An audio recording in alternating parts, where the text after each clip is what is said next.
So today I came across this giant tree here. Its base is as large as a house and it has many roots coming out of it, as you can see here. And it grew very high, and it must have been here already hundreds of years before the city Porto Alegre where I'm in right now, and probably before there was even a park or any house or any human being from Europe here. And I thought to myself, how could it withstand all the time? Why is it still here? And why is it the biggest tree of them all? And I think there are some valuable lessons here that we could learn from this, that we can take with us and maybe put this into our thought process about our own investments, portfolio building, and the projects that we are investing in.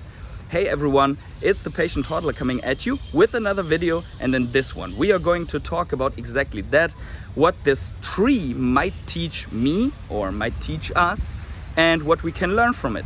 But before we start, please keep in mind that I'm a crypto and NFT investor, not your financial advisor, so please do your own research before you ape full degen into any crypto project or any other investment opportunity that we're talking about here on my channel.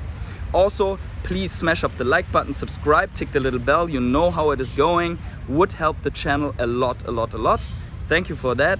And I want to quickly thank my rare hodlers, my Patreons, my channel members for always supporting me on my journey. And as you can see, this journey brought me really far, because I am in Brazil, in the city of Porto Alegre right now, and I am here in the Parcão, in the quarter of Moinhos, Juventus. So the Brazilians between you all will know where I am exactly, maybe at least if you are familiar with the city. But let's get right into it. So this tree really impresses me. It is really the largest around here. All the other trees are smaller, and all the other trees are not hundreds of years old. And as you know, the entire continent of Brazil has been discovered by the Europeans only in 1500 or something. So this tree is definitely older than this time, and it has been around before. And the big question is, how did this tree survive? Why is this park not full of such trees? So what I noticed is that it did not build out only one route, as you can see here. It built out many routes, many strategies, so to say, to reach nutrients, water, and to also get a grip, because this is an area where a lot of storms are coming in, because there is a big river nearby, and this river is producing big storm fronts. And yet this tree has not been ripped out. I have seen over the years that I've lived in Brazil some very nasty storms that ripped out trees and broke them down, but not this one. This did not grow as high, and it built out many roots here to reach water, nutrients, and so on. And I thought to myself, maybe this could teach me something about the investments that I'm taking, because my question is, how can I become as strong, as resilient with my portfolio, my investments, so that no storm, no contagion effect, no Lehman effect, and no crisis can rip out everything that I've built so far? And I think the roots could symbolize something like diversification, because not all of these roots are reaching the most productive water, but they are all helping the tree to be resilient in the ground until the base of the tree is growing so high. The second one is that also this tree, even though it's so massive that you probably need a full day and many people to get this tree out and cut it into pieces, this tree started out as a little seedling, as a little tree seed, became a sapling, grew some roots, also probably had to withstand some storms, maybe also broke some twigs and so on, and built out new ones, but it never gave up. It did not give up, and it also wasn't focused on instant gratification. So it built over hundreds of years. Obviously, we as investors, we don't have hundreds of years, but I think we have more time than the need to bet on a meme coin all that we have with 100x leverage and try to get as high as possible, because you know, when the storm is coming and you only have one little root, you grow as high as you can, then the storm will rip you out. And that happened to a lot of people in the bear market with a lot of leverage, when they bought in at the peak or they tried to long at the very top. and they didn't have other investments there. So no diversification, nothing else. One thing is very important to note here for me. I'm not here to tell you how to build this portfolio or how to become that from an experience of that I have already built that.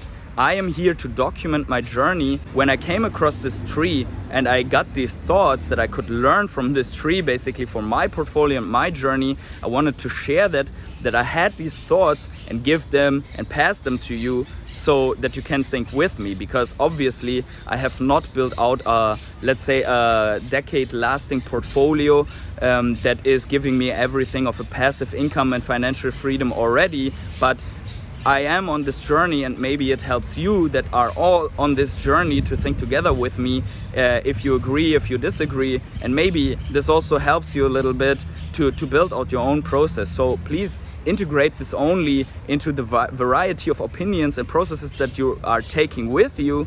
And I just wanted to share this process. So this is not a how to get rich guide. It is more like a thought that I had that I wanted to share with all of you. Now I want to put this a little bit in perspective, because obviously many people did exactly that. They tried to grow as high as possible, as fast as possible, and they fell in this storm of contagion effect, of recession, of Fed rate hikes, of the bear market that kicked in a year ago in crypto. And I think it is very important that we learn from these lessons so that we can be better and weather the next storms that are coming.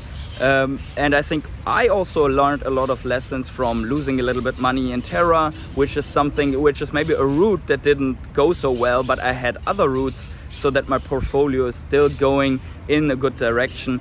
I did not put everything in Ecomi. I did not put everything in the VV collectibles. I did not put everything in Bitcoin. So I try to build out many of these routes that maybe will allow me to weather all the storms and become a bigger and bigger tree in this park, so I can build out this environment to the upside with a lot of leaves and birds and profits that I can harvest every day, every year in the future. That is at least the strategy that I want to apply. And I think in the end, by building out these many routes, by growing larger than high, by taking a lot of time, this tree applied a strategy which the others did not, so that they did not survive, but this tree did. And I think it comes down to exactly all of this: to apply the right strategy, take your time, build out income streams, and not bet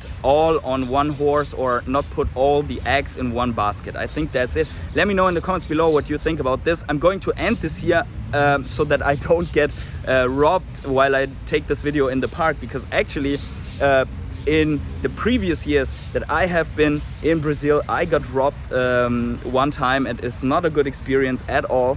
It was an armed robbery with a knife, and I think the guy behind me had a gun, so that was pretty bad experience. So I'm going to close this video here, but wherever you are on the world, have yourselves a great morning, evening, day, night, or afternoon. Enjoy your day, go out into nature to calm your mind a little bit, and be aware that there might be a Santa rally going on. That doesn't mean that while crypto could go a little bit green, that it will continue to the upside now, and that the bottom is necessarily in. So keep that all in mind, and like, subscribe, comment, whatever. Have a great day.